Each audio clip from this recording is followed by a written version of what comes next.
Hürmetlik ustazlar, bu programımızda yukarıda doktor deb ötgendek Muhammed Yusuf Qarajimninki kıskaça hayatını tunuşturuş bilen devam ettirimiz.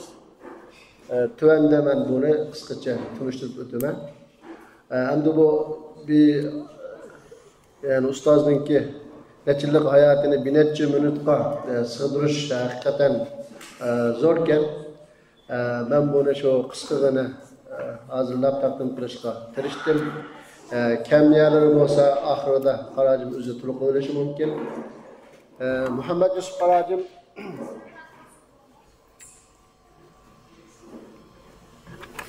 yana birga vatanimizniki Sharq Turkistonninki Keriya nahiyasida ilim ma'rifatlik bir ailede 1968 yıl 10. Tura dünyaya göz açkan. Bu küçük vaktideki resmi.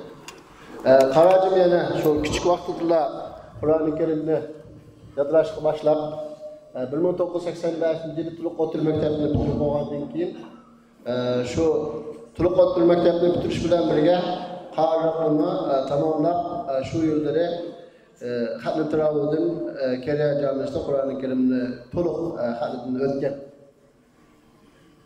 Undan keyin 1986-yili Sharq Turkistonda biroz vaziyat bo'shab chet ellarga chiqish va hajga berish yo'li ochilgandan keyin u marhum dadasi Muhammad Tursun Ajil bilan birga chet elga chiqqan, chet elga chiqib Saudiya Arabistonda haj qilgandan keyin, haj faoliyatidan keyin Misrga qaytib Qohiraga birib Qohira universitetiniki institutiga imtihon berib, shu institutga a'lo natija bilan 1986-yili qabul bo'lgan. 1993-yili bu shariat fakultetini bitirib olgandan keyin Türkiye'ye qaytib gidip, Türkiye'de yana bir Türkninki maktabida bir yil Arab tili ustozligi var. 1995-yili yana Qozog'istonga Almaty viloyatiga berib, shu yerda yana Türklarninki maktabida institutga xizmatga boshlagan. Bu rasm shu maktabda tushgan rasmlar. Ustazımız Muhammed Yusuf Qarajim şu bir taraftan yani Qozog'istondagi maktabda ustozlik qilish bilan birga men ustoz va bolalarga dars o'rgatyapman deb qilmay, yana bir taraftan shu yerdagi yerlik gazet jurnallarda maqola yozish, kitob tarjima qilish va kitob yozishlar bilan mashg'ullab shu yillarda shu boshda yuqorida deb o'tgan islomdagi oila tuzumi İslam ahlakı degandek bir neçe kitabını şu vakitte neşr qildirgan. Onun bu kitap yorumları ve makalelerini Qozog'istondagi Uyg'ur xalqi bo'libmi, boshqa Qozoq xalqi nayta qiziqib o'qib, shu vaqtda yana bir qancha kitoblarni bostirgan. Ustozimiz shu emriga loyiq, yani xalqimizningki, şu andaki Uyg'ur xalqining boshqa xalqlarninki qalbidan cho'nqur yer olgan va alohida olqishga erishgan.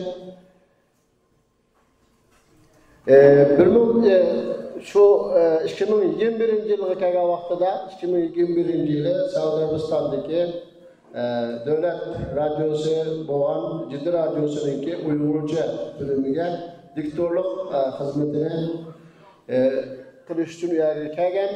2005-yildan 2022-yilning oxirigacha shu radioda Uyg'urcha bo'limning mudiri bo'lib ishlagan. Xizmat qilgan. U yerda shu boshda u yerda 18 Uyg'ur, O'zbek qarindoshlar bilan xizmat qilgandik. Keyin oz qilib, taqilib qolgandan keyin yetib keldi. U yerda yani nihoyatda aktiv bizni yaxshi boshqarib otdan ish qilganligini hamda bizga nihoyatda ko'p narsalarni o'rgatganligini har doim eslaymiz va rahmat aytamiz. Hamda ustoz Muhammed Yusuf Qarajim hozirgacha şu 30'dan artıq kitab, bir neçə yüz maqala yazıb çıxan bolsunmu? Bunun yani en sarkıl milletimizdeki köp alkışlı ilişken vatenden ait zor derecede tesir bozgan kitapları bu din ve hayat, İslam ahlakı, İslam akidesi, 5 namaz, bana bu İslam diyen kitapta hemimizge məlum bu olayda zor tesir bozgan. Bu Karacım'daki tercüme kılgan nime? Yazıp kaldırgan eserlerden bir qanchası müyəgərlik həmmini ekiliş imkaniyeti olmağanlıkıdır şu resimlerini, sığdıralığını hazırlap geldim. Endi bu tefsir şu bugün bizim işəgə cem qilishda sebep olan Ustazımız Muhammed Yusuf Qarım hem de bu tefsirlinki ortaya çıkışı bilen bu yerga yığıldık. Bu tefsir cevherleri 10 tomluk tefsir yakında beslep neşrinden çıktı. Ustazdaki köp kitapları çok Kirilce harflerle Kazakistan'daki Uygur halkımızga neşr kılınıp taqtilgan bu tövende aşağı kitaplarındaki bir qancha örnekleri. Ustazımız Muhammed Yusuf Qarım yana şuncha köp kitap yazış, maqala yazış bilan to'xtab qolmay, yana vaqtini sizning vaqt chiqarib, şu Saudiya Arabistonda turg'atgan vaqtimi radioda shu maqolalar o'qib taqibdi. Bunun 2011 yılı Din ve Hayat degan programını başlagan. Bu programımızda bir neçə qisqa ba'da Türkiye'ye kelgandan bir qancha televizyon programlarını devam qilib, jamoat so'rovlarda tabliq qilib, haftalik programlarga yana aktiv holda bu o'ziniki diniy majburiyatini ado qilib, bu hammamizga ma'lum bo'lgan bir ahvol.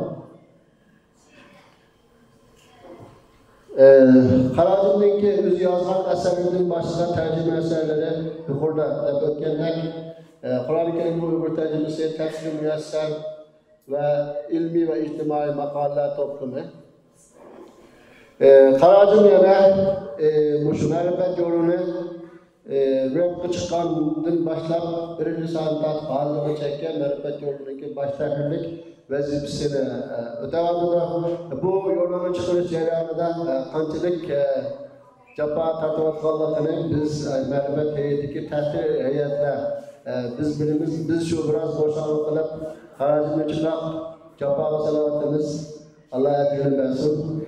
Aynı şekilde Ulumalar Birliği yolunu başlangıçlık vazifesini ötep bu yollar röpkü çıkmadıdır. Yana Karacım'ın yetminde neşrin çıkış aldırıp duratan kitapları, Kur'an okuş kaideleri, Gurbetdeki Yaşlık namlı şiirler toplumu, Yürek Seni namlı şiirler toplumu, Kur'an-ı Kerim bizim nicat yolumuzdur, Baxtlik Hayat degan kitaplar inşallah yakında röpkü çıkış aldılar. Hamdülillah dikkatli olmanızdan rahmet, Allah razı olsun.